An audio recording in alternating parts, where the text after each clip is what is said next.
డబ్బు, అనారోగ్యం, ఉద్యోగం, వ్యాపారం, అప్పులతో బాధపడుతున్నారా? మీకోసమే లాంచ్ యువర్ ఫ్యూచర్ ప్రోగ్రామ్.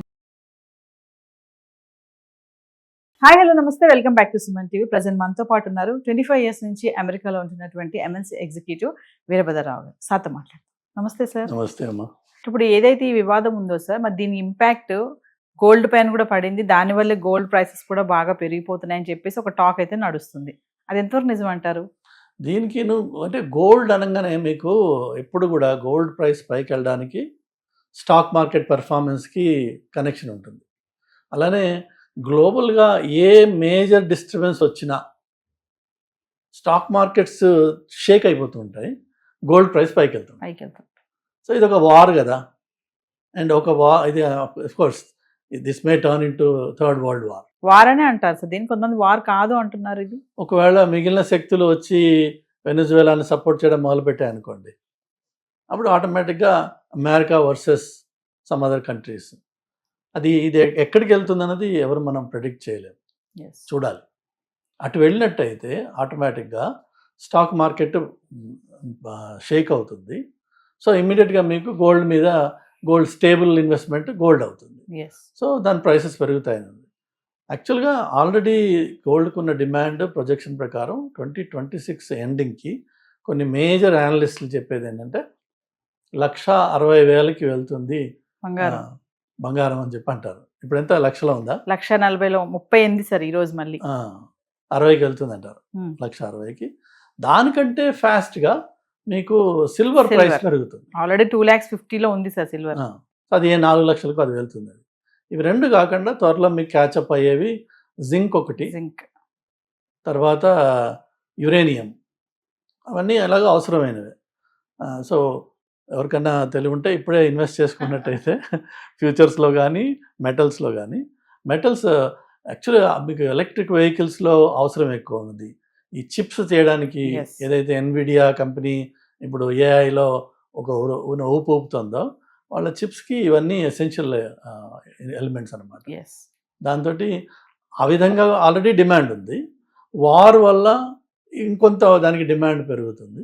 చాలా మంది అంటూ ఉంటారు సార్, ఈ బంగారం ధరలు పెరగడానికి తగ్గడానికి కొన్ని కారణాలు ఉంటాయని చెప్తా ఉంటారు. అందులో ముఖ్యంగా ట్రంప్ కూడా ఒక మెయిన్ రీజన్ అంటూ ఉంటారు. అసలు ట్రంప్కి గోల్డ్కి రిలేషన్ ఏంటి సార్? అసలు ట్రంప్కి గోల్డ్కి ఎలాంటి రిలేషన్ లేదు.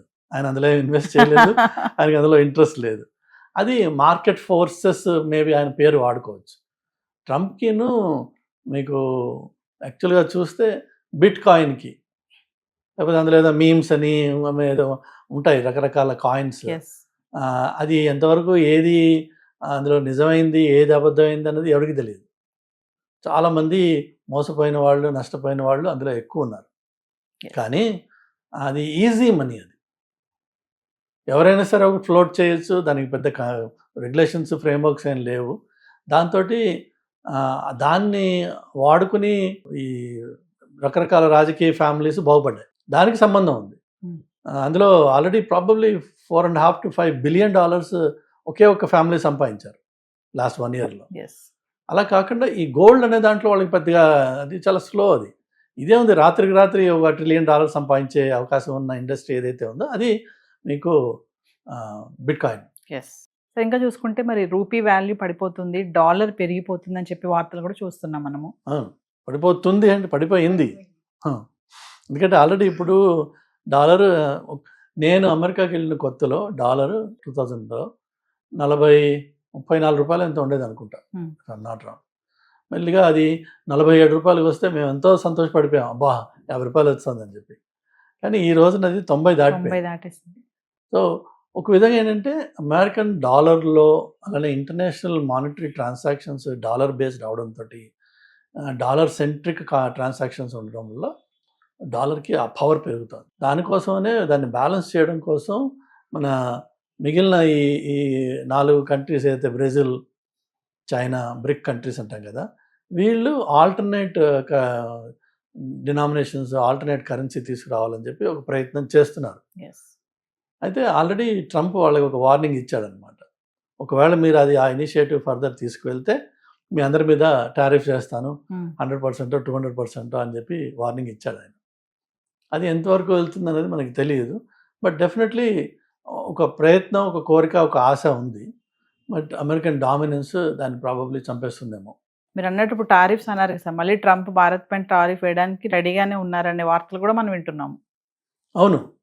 భారత్ పైన కాదు, ఇప్పుడు టారిఫ్ అన్నది ఆయన ఫారెన్ పాలసీ అయిపోయింది. అది ఇప్పుడు యాక్చువల్గా సుప్రీంకోర్టులో కేసు నడుస్తుంది. ఆల్రెడీ ఒక జడ్జిమెంట్ ఏదైతే ఇంటర్నేషనల్ ట్రేడ్ రిలేటెడ్ కోర్ట్ ఏదైతే ఉందో అది ఆల్రెడీ చెప్పింది ఈ టారిఫ్స్ అన్నీ ఇల్లీగల్ అని. Yes. They should be scrapped అని చెప్పేసింది. ఎందుకంటే ఓన్లీ హౌస్కి ఆర్ సెనెట్కి కలిపి ఆ బిల్ పాస్ చేసి ఆథరైజేషన్ వాళ్ళ దగ్గర ఉంటుంది హక్కు. యూనిలాటరల్గా ఒక ప్రెసిడెంట్ ఒక ఎగ్జిక్యూటివ్ ఆర్డర్ తోటి టారిఫ్స్ వేయకూడదు అని ఒరిజినల్గా ఉంది టెక్స్ట్లో. కానీ నేను ఇంతకుముందు వేరే వీడియోలో చెప్పినట్టుగా ట్రంప్ ఏంటంటే ప్రతి విషయంలో కూడా తన అథారిటీని ఎవడు ఆపుతాడు చూద్దాం, what is the limit to my authority అని చెప్పేసి ఈ టెస్ట్ ది బోర్డర్స్. అందులో ఈ టారిఫ్ ఒకటి. అది ఇప్పుడు సుప్రీంకోర్టులో దాని హియరింగ్ అయిపోయింది. జడ్జిమెంట్ రావాలి త్వరలో. ఎప్పుడు వస్తుందో మనం చూడాలి. 2-3 నెలల్లో డెఫినెట్గా జడ్జిమెంట్ వస్తుంది. వస్తే టారిఫ్స్ ఉంటాయా పోతాయా అన్నది తెలుస్తుంది. సో ఏదేమైనా గోల్డ్ మాత్రం 1,60,000 వరకు వెళ్ళిపోతుందని చెప్తున్నారు. దాని పైకే పైకే. సిల్వర్ ఎంత వరకు వెళ్ళొచ్చు అంటారు సార్? సిల్వర్ ఫ్యూచర్స్ ఇప్పుడు $70 ఉంది. మధ్యలో ఏదో కొంచెం డిస్టర్బెన్స్ వచ్చి ఒక చిన్న క్రాష్ లాగా అయ్యింది. కానీ మళ్ళీ అది 70కి వచ్చి సెటిల్ అయింది. అండ్ డెఫినెట్గా ప్రొజెక్షన్స్ ఏంటంటే $100కి వెళ్తుంది అని చెప్పి. అంటే మీరు అన్న 2.5 లక్షలు అన్నారు కదా, అది 4 లక్షలు. 4 లక్షలకి వెళ్తుంది. Thank you sir. Thank you.